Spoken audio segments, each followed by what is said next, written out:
ආයුබෝවන්. ඉතින් අදත් පිළිගන්නවා චතු ප්‍රොඩක්ෂන්ස් YouTube නාලිකාවට ඔයගොල්ලෝ සියලුම දෙනාම.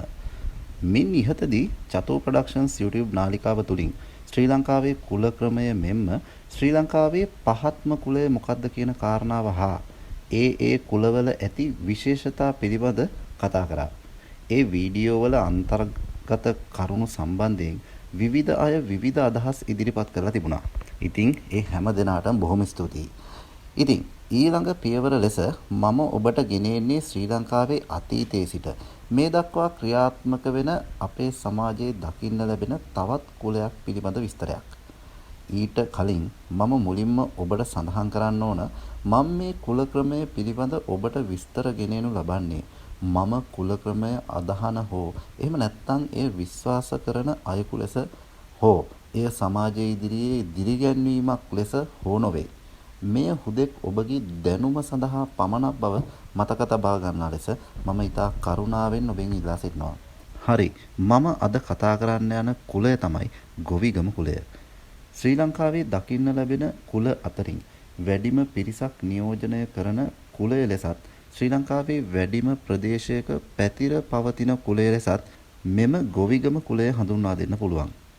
මෙතෙක් ඉදිරිපත් වෙලා තිබෙන සමාජ විද්‍යාත්මක කරුණු වලට අනුව ගොවිගම කුලය කොටස් තුනකට බෙදා දක්වන්න පුළුවන්.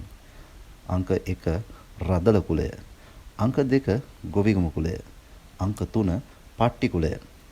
රාජකීය උරුමය ඇති පුරුෂයෙකු ගොවිගම කුලයේ ස්ත්‍රියක් සමග විවාහ වීමෙන් හටගන්නා දරුවන් රදල කුලයට අයත් බව දක්වන්න පුළුවන්. මේ අයගේ රැකියාව වුණේ රටේ රජුගෙන් පසු ඉහළ පෙළේ පාලන කටයුතු වලට සම්බන්ධ වී එම කටයුතු වල නිරත වීමයි. ඒ වගේම රටේ බොහොමයක් ඉඩම්වල අයිතියද රජු විසින් මෙම රදල කුලයේ අයට ලබා දී තිබීමද විශේෂත්වයක්. දෙවැනි කුලය ලෙස ගොවිගම කුලය හඳුන්වා දෙන්න පුළුවන්. මේ අයගේ ප්‍රධාන ජීවනෝපාය වූයේ ගොවිතැන් කටයුතු වල නිරත වීමයි.